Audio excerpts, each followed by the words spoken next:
Halo semuanya, selamat datang kembali di Onroad Indonesia. Kita berada di kawasan Manggarai, di pinggir Kali Ciliwung, di mana rumah-rumah masyarakat yang belum areanya dinormalisasi, belum ada tanggul, maka air Kali Ciliwung yang cukup tinggi pada hari ini, tanggal 30 November, mulai naik ke area bagian rumah warga. Berbeda dengan area yang ada di Kampung Pulo ataupun di Bukit Duri yang sudah dilakukan normalisasi dan juga pembuatan tanggul, maka jauh lebih aman dibandingkan dengan sebelumnya. Tentunya tanggul sangat berfungsi dan berguna bagi masyarakat yang ada di sekitar kali.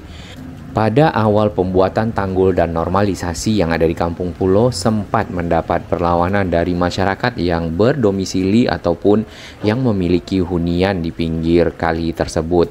Bahkan kali sampai menyempit ya, makanya dilakukan pelebaran, kemudian dibuatkan tanggul sehingga masyarakat yang berada di pinggir kali menjadi aman.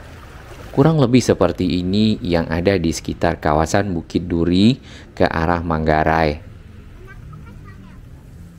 Debit ataupun volume air dari Kali Ciliwung yang berada di sekitar area Manggarai semakin tinggi dikarenakan curah hujan dari arah kota Depok dan juga kota Bogor cukup tinggi intensitasnya. Nah, bagaimanakah dengan fungsi Bendungan Ciawi dan Bendungan Sukamahi? Bendungan Ciawi dan Sukamahi berada di atas kota Bogor. Mungkin perlu dibuatkan model bendungan di antara Bogor dan Jakarta.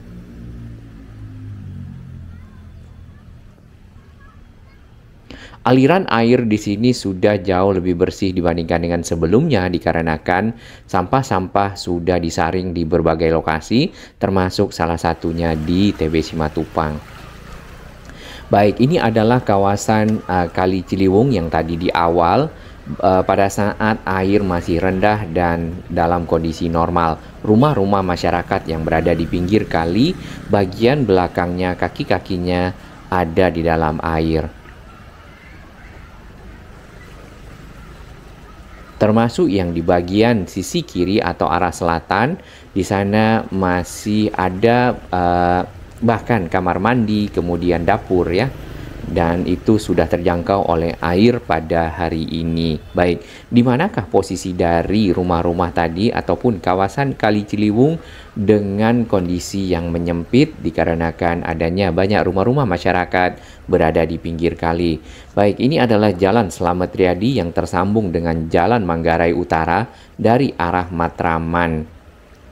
Di sini Kali Ciliwung memisahkan Jakarta Timur di bagian kanan kita dan juga Jakarta Selatan di bagian kiri.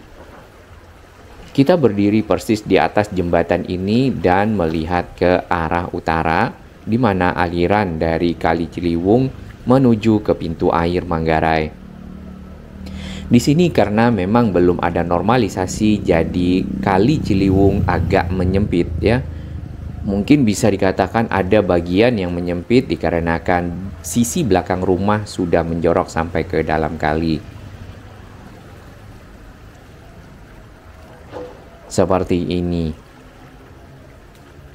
Nah, rumah-rumah yang terdampak oleh tingginya air dan banjir adalah rumah-rumah yang persis berada di kiri kanan dari kali ini. Sebenarnya area ini sudah masuk dalam program normalisasi, namun sampai saat ini kita lihat belum ada kelanjutan lagi sebagaimana yang sudah dilakukan di Kampung Pulo ataupun di Bukit Duri pada tahun 2015-2016. Nah, air yang akan sampai ke pintu air Manggarai di sini biasanya banyak sampah. Lalu sampahnya akan diangkat dan di-loading ke truk-truk untuk dikeluarkan. Di antara sampah-sampah yang paling banyak kita temukan di kali ataupun di sungai adalah sampah plastik. Dan itu merupakan sampah yang paling tidak bisa atau paling lama untuk bisa dihancurkan oleh bumi. Biasanya sampah plastik diambil kemudian nantinya akan didaur ulang ya. Biasanya seperti itu. Namun tentunya kita sangat menghimbau masyarakat untuk tidak membuang sampah ke dalam kali, karena membuang sampah ke dalam kali mungkin menghilangkan masalah dari pembuang sampah, tapi tidak menghilangkan masalah dari kali. Bahkan kalinya menjadi masalah dikarenakan penumpukan sampah ditambah lagi dengan campuran tanah yang terbawa oleh air menjadi sedimentasi sehingga kapasitas kali dalam menampung air berkurang dan air meluap. Nah, kondisi seperti ini sebenarnya bisa dihindari dengan melebarkan kali, kemudian juga melakukan pengerukan. Proses-proses pengerukan beberapa waktu belakangan kita lihat sangat aktif dan sangat banyak dilakukan.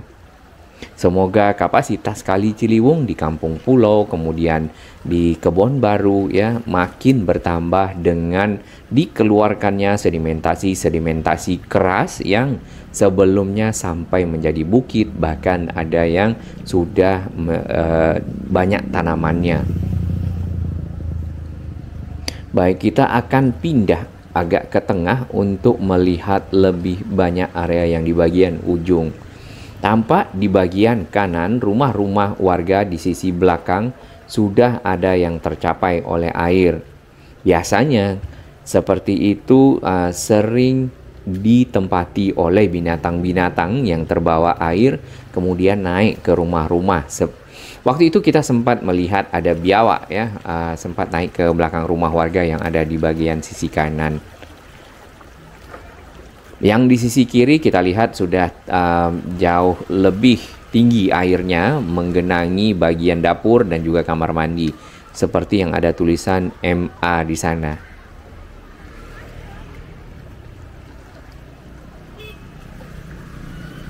Tentunya kita mengharapkan untuk kawasan Manggarai dan sekitarnya dilanjutkan proses normalisasi dikarenakan sangat berfungsi dan berguna pelebaran kali ya, kemudian pemasangan tanggul, dan rumah-rumah warga yang ada di sini dapat direlokasi warganya ke tempat yang lebih layak tentunya.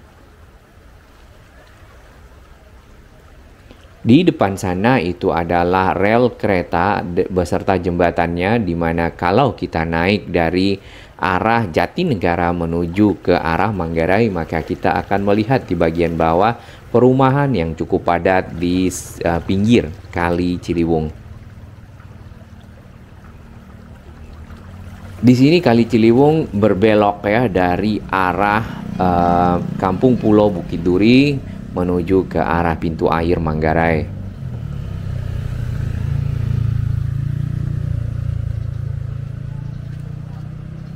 Sebenarnya di area ini ada tulisan ya di spanduk di situ bahwasanya akan dilakukan penataan kawasan, namun kita belum lihat lagi kelanjutan progresnya seperti apa. Nah, ini adalah kondisi sebelum air tinggi. Jadi dalam keadaan air cukup normal, bagian belakang dari rumah warga ada yang sisi bawahnya di pinggir kali. Kemudian ada tempat-tempat pinggir kali yang dimanfaatkan untuk membuang sampah. Nantinya pada saat air meninggi, maka sampahnya akan dibawa dan mungkin menurut mereka masalahnya selesai. Di bagian bawah itu ada tepian untuk biasanya mencuci piring, mandi ya, yang kita lihat dari masyarakat yang ada di sini. Padahal masyarakat yang berada di atasnya, mereka ada yang membuang hajat, membuang sampah, dan juga aktivitas lainnya. Selain area kebun manggis, ya ada beberapa area lagi yang memang tergenang ataupun terjangkau oleh air, seperti area-area di sekitar Bidara Cina, lalu ada area di sekitar Rawajati, dan beberapa area lainnya.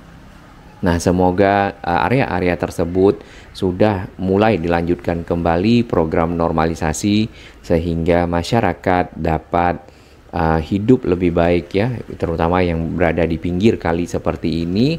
Mungkin pemerintah membuatkan hunian-hunian vertikal melokasi masyarakat seperti yang ada di Rumah Susun Jatinegara Barat ya pada waktu itu, untuk para warga yang terdampak dari pembuatan tanggul serta normalisasi Kali Ciliwung di Kampung Pulau dan Bukit Duri.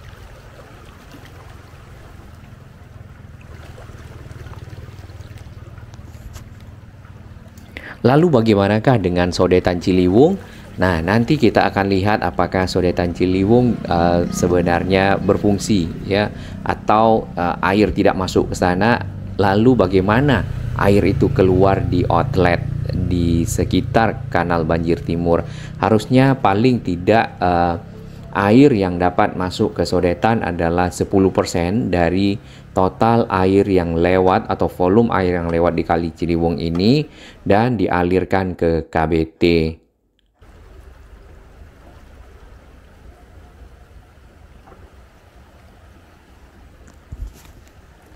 Pada zaman Hindia Belanda sebenarnya Kali Ciliwung juga pernah meluap sehingga dibuatkan banjir Kanal Barat ya pada waktu itu dari arah pintu air Manggarai melewati area Duku Atas ya yang berada di bawah dari JPM yang kita lihat atau jembatan penyeberangan multiguna, di samping dari BNI City, terus ke arah Tanah Abang, kemudian ke arah Roxy dan ke utara Jakarta. Nah, Belanda sendiri sudah membuat kanal seperti itu cukup besar untuk mengalirkan air yang berlebih menuju ke arah laut.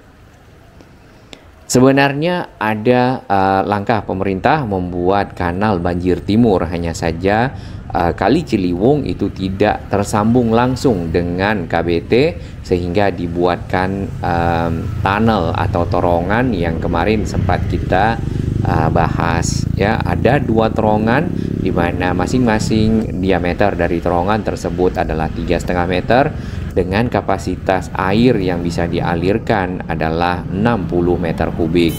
Nah, Kali Ciliwung yang cukup besar dan luas setelah dinormalisasi, kapasitasnya adalah 600 meter kubik ya.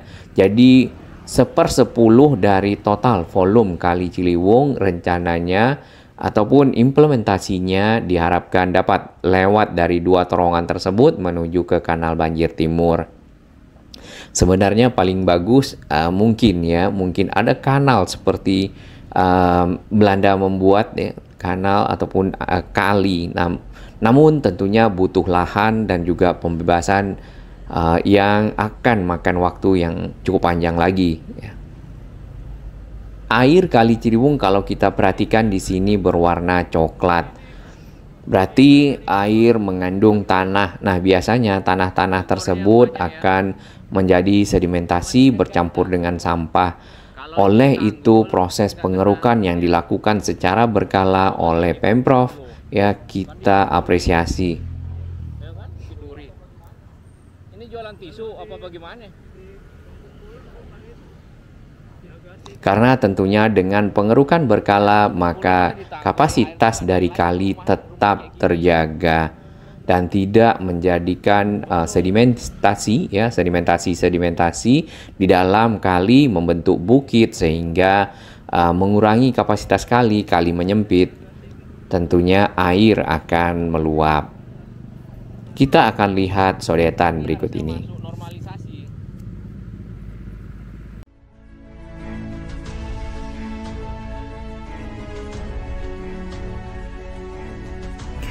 Bagi sahabat kami yang baru menemukan channel ini, silakan subscribe dan ikuti perkembangan informasi transportasi, infrastruktur lingkungan, Jakarta, Jawa Barat, dan sekitarnya menuju Indonesia yang lebih baik.